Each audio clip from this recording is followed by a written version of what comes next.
the other news that came out yesterday, Dan, we'll talk about it now, we haven't had really had opportunity, was after the game, Jurgen Klopp announced that Joel Matip's ruptured his ACL. He's going to need surgery. That pretty much is going to end his season and potentially, unfortunately, his Liverpool career. He's out of contract in the summer. We'll see how Liverpool to play that situation, whatever. But the initial thought was when he went down with a knee injury, it was like, knees are never a good thing. I was worried about McAllister last night. Turns out he just got a bad cut, thankfully. But it's a really sad bit of news. Not only for like the career of Joel Matip, that is going to be the end of it, which we'll find out, but also he's been really good this season and Liverpool are going to miss him. Yeah, that's the other thing, isn't it? Like his form, he's changed kind of my opinion, because I would come into the season a little bit concerned about Joel Matip because of the way he finished last season and stuff like that. I wasn't quite sure where out of him, and I think most people, if there had been offers, like serious offers in the summer with only 12 months left on his deal, people would have considered selling him potentially if it meant we went and signed someone. Obviously we didn't know at the time how good Joel Quansah was going to turn out to be as well, because his rise has just been frightening, quite honestly. So yeah, it's a massive blow. It's a really sad way for him to end his Liverpool career as well. Not deserved in any way, shape or form, because he's been an outstanding servant, one of the best free signings, perhaps not the very best. There's a conversation there, but yeah, he has been incredible for us. He's won everything for us as well, and as you say, his form this season's been remarkable, really, considering like I felt a lot of the time like it's just going to be Konate all the time alongside Van Dijk, but Matip's been keeping him out and on merit as well. His form's warranted that, so not a great way for it to end. And obviously, you know, from his personal point of view, he'll be gutted, of course. Liverpool will be gutted about him for his sake also. But what does it mean for us? Short term, it's a blow, obviously, because it means Konate and Gomez are going to have to cover a lot of footy in there for a while, and Quansah included a little bit as well. Whether we deal with it in January remains to be seen. I wouldn't be shocked in any way, because Liverpool probably had one eye on replacing Joel Matip anyway next summer. We might have to bring that forward now to the winter. It's worth mentioning, Pete, at the moment Liverpool are without their first choice goalkeeper, their first choice left back, and one of their first two choice centre backs as well. Dan mentions, if you look at it on paper, Liverpool have got 4 centre halves who are all good enough left remaining, because Quansah's rise is right. But when one of those is Konate, whose injury record is patchy, and the other one's Joey Gomez, who, to be fair, has actually been fit for a while, but is also currently your backup right back and your backup left back. All of a sudden, the cupboard is starting to look a little bit bare. Liverpool decided not to sign a centre back, or they did for whatever reason in the summer, and Jurgen's quite rightly talked about how good Joel Quansah's been and whatever. Do you think we saw with Diaz and Gakpo that they were willing to bring a transfer forward for the good of the team, maybe to beat another team to a deal, or the team just needs a boost? Do you think this might change any January plans? Because we've all been saying, and we mentioned before about midfielders, like Liverpool got loads of them. We've all wanted one more. We keep saying it. Do you think they might change tactics now, actually, rather than go and sign the 9th midfielder or whatever it was going to be? Do we look at a centre back now, because you know you are your backup right back, being your backup centre back, and now also your backup full back? It doesn't seem like Liverpool have got every basis covered there as much as they did pre the Joel Matip injury. Yeah, it is a worry. It's obviously a worry, but I think Klopp said after the last game, as he said, I think Joel Quansah's proven fans wrong, and that we didn't need to get another centre back, and we all wanted that. Well, maybe not we all. A lot of loud people on Twitter after we signed all the midfielders were saying just one more centre back and we can really attack the season, and we have really attacked the season, and maybe that one centre back was Quansah, but yeah, it's a worry with Matip. I think the decision was made. We'll see out his contract and we'll see how Quansah does, and hopefully them two together can cover one position of the 4th best centre back. Matip then forced himself to become the 2nd best centre back. Playing against City, he was probably the best player we had in the first half. He could actually try and break through their defence and high press, and we are really going to miss him. But we saw last night we've got so many good options. I don't think we will sign anyone there. Maybe we do a Ben Davies and a shock. Let's not do that. A shock 35-year-old loan deal, Stephen Corker or something.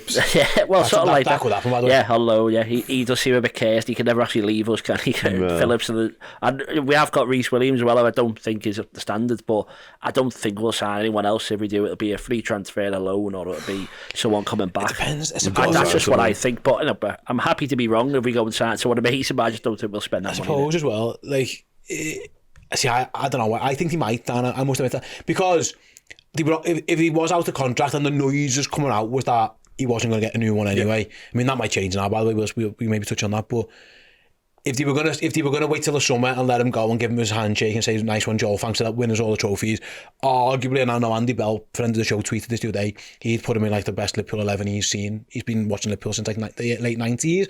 Like he said, it'd be Van Dijk and Matip, and that goes above Carragher, that goes above Sammy. It's a big call, yeah, it's a big but call. I don't think it's a horrendous shout. It's a personal preference. If the plan was shake, thanks for the memories, see you later. If that was always, they must have had someone lined up for next summer anyway. Exactly. If they can get this fella, whoever he is, in January, it feels like it could be a wise move. If Liverpool are going to be in a title race, and we think, they should be doing well in Europe, they should be semi-finalists at least in Europa League. Who knows where this League Cup's going to be, because they've got a quarter-final to play next week or something. It does feel like they're leaving themselves short, and they might do what they did with Gakpo and Diaz and bring one forward. I certainly would, yeah. And obviously you did mention the FA Cup there as well. We get through that third round tie of Arsenal, all of a sudden we're chasing 4 trophies mid-January. We've done that again. Exactly. And and Liverpool now look. We're very well versed on the centre-back issues when it comes to Gomez, injury-wise, and of course Konate. And it looks as though we've realised the Konate one more than ever this season, and the fact we simply can't get a tune out of him for 10 games on the spin is not possible. And you need that. Like your best teams down the years, Premier League-wise especially, have had a settled centre-back partnership. You need to find that, and for whatever reason, Liverpool have been able to do so, because Virgil van Dijk, barring that horrendous injury he suffered against Everton, of course, he's been a pretty much ever present. Whereas the other one has constantly been rotated, and we've managed to sort of muddle through. But when one of those goes down long term, like Joel Matip has now, and another one's Quanta, who looks an incredible prospect, of course, can you really rely on a Gomez and Konate combination? Because what's to say that those two both won't be injured for a little period at the same time? I wouldn't put any money on that. I don't know about you guys. So I think Liverpool have to enter the market for one. And the fact, as you said there, Liverpool would definitely have had their eye on one, because it looked like it was heading in the direction of Matip not getting a new deal. It might have been 50-50. This has probably put the final nail in. I think Liverpool will be good to him in terms of letting him stick around, do whatever rehabilitation, make sure he gets back to fitness, but that doesn't go as far as giving him a new deal for my money, because I don't think he would do it anyway, let alone this now. So Liverpool, for me, I felt like we might have entered the market for one anyway, but I would have been a toss-up between, do we go and get a midfielder? But with Pacetic coming back, he might get a little tune out of Thiago for the back end of the season, who knows? I'd probably park that for now. I'm not banking on that, no, but I would probably park that, because I think Pacetic is definitely good enough to come and do a role within this squad.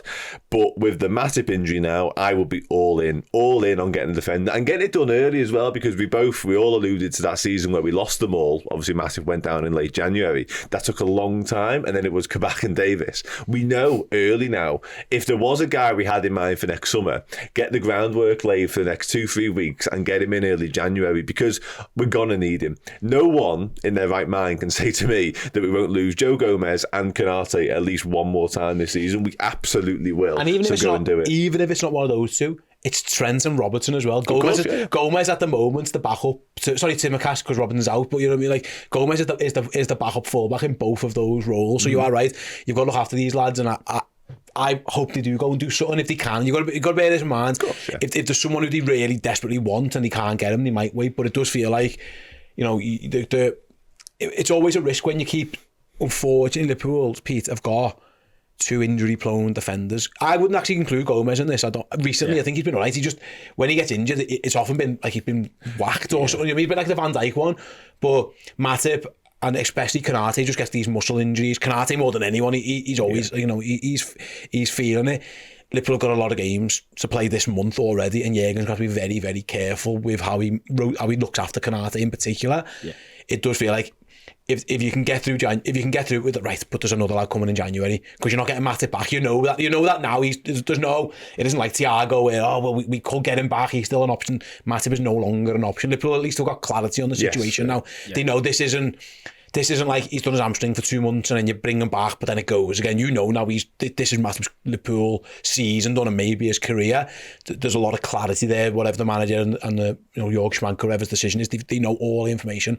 There's no ifs and buts, maybes, as James Redmond once famously said on our channel. Liverpool know exactly what they've got to do here, or what the hand they've been dealt. Yeah. Well, but the options we've got is Konate, who I think we all agree is one of the best defenders in the Premier League. Mm-hmm. He doesn't, maybe other teams don't know it yet because he's just not there enough. And Joe Gomez, who was probably, you've said before, we've rotated a lot. He's probably the only centre-back who's ever held the role next to Van Dijk. And I don't think those options are terrible. What it is the number of games. That's the worry. That means Joel Matip plays a lot of football, and it's whether you promote someone again from the academy or whether you try and get someone in. I just, from what we've done in the past and from the midfield gamble we did last year, and I just don't think we're going to do it. I'm not saying I don't want us to. I don't expect to see either a big money signing or any signing in the centre back to come in January. And I think Klopp will have his reasons for it. And as I said before, I think why is Quanta there if not for this situation to go and take his chance? And he'll play more football now, and he hasn't let us down once in my mind. To lose away probably wasn't great, but the whole thing wasn't great. But I'm happy for him to be given the chance. There wasn't no whispers that Endo could play there as well. That's a very bad case scenario in February when we get 4 injuries. I don't want that, but that is the list of the options that we've got, and I think that's how they'll survey it. And I'm not saying I'm right, or I'm not saying I even agree with what I'm saying, but I think what we've got is hopefully going to be enough. Liverpool have got 4 very good centres. Listen, the 4 players are great. Like, no, they are individually very good. Yeah, it's just that. I see. It's Rafa's blanket thing, isn't it? Yeah. Well, if he's me back up left back, he can also be back up right back. James Milner fell foul of this.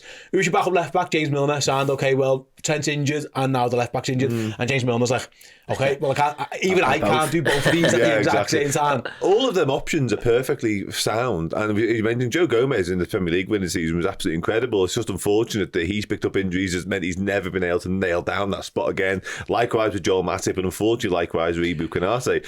And generally speaking, I think you're right in what you're saying in terms of Liverpool's sort of pragmatic approach to these situations would kind of lend itself to not doing anything. My only sort of niggling feeling in the back of my head on that is that because we were likely to do something anyway next summer, you would imagine Liverpool haven't been adverse to fast forwarding that. They've done the whole way on some way. Yeah, exactly. In the previous situations similar to this, we've not had a plan because we didn't need to replace Joel Matip or Joe Gomez when they got injured because they had loads of years left on a contract and they were always going to come back and always be great. Whereas with Matip, he's got no time left on his contract and he's not going to come back. That's probably it, like you say. So for me, that's a slightly different scenario because I agree, I think Quanta is going to be brilliant. I've got no qualms about that whatsoever. And I've got no qualms about seeing him from now until mid-January. If that has to be the case, there's an FA Cup game in there, we're probably going to see him.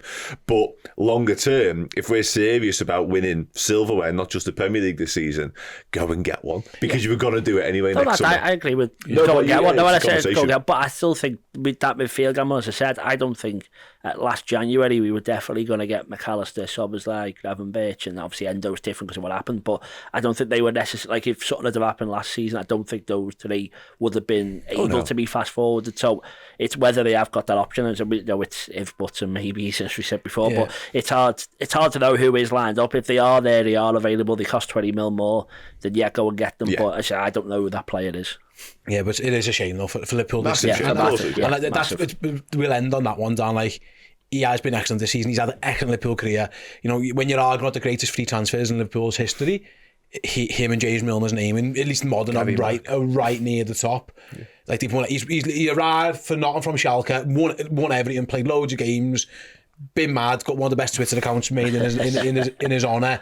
Like, It is such a cruel blow for him and for Liverpool. Yeah, absolutely, mate. I echo everything you said there. He's been absolutely phenomenal and massively underrated, to be honest with you. Not necessarily within Liverpool fan base, but from the outside world, because people immediately drawn to Virgil van Dijk and what he's capable of, and rightfully so. But there's been countless games within the past few years whereby Matip's outperformed Van Dijk in certain games, not necessarily across the course of a season, but in certain games, because he is just phenomenal. All them mazy runs he goes on, some of the mad moments, as you say, the reactions and stuff, the goals he's chipped in as well. That goal against Leeds United will live long in the memory. He has been genuinely outstanding. And as you mentioned, to get him for free is just ridiculous business. Like, he'll go down as one of the best transfers, regardless of free transfers Liverpool have pulled off, because his service to the club, albeit, occasionally he's been injured a little bit too much for all our liking, of course he has, but when he's been out, and one of his greatest strengths actually, and Chris alluded to it last night, was the fact that he doesn't take any time to get back up to speed.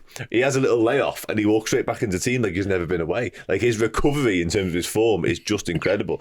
And he very rarely, and people will be pointing at all sorts of incidents in games, I don't remember him having too many bad games in Liverpool shirt. I think he's been brilliant pretty much from day one, so credit to him for that.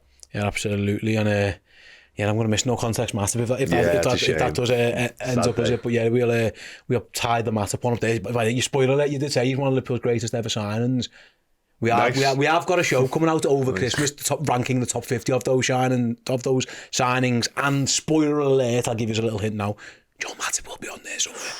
I'm not going to tell you exactly where, but he is on there. Pete knows as well. Pete's been filmed for it. So yeah, that'll be available on Redmen Plus near the time. Right, guys, we'll end the show there. Thank you so much for coming in for this one. All you guys at home, thank you so much for tuning in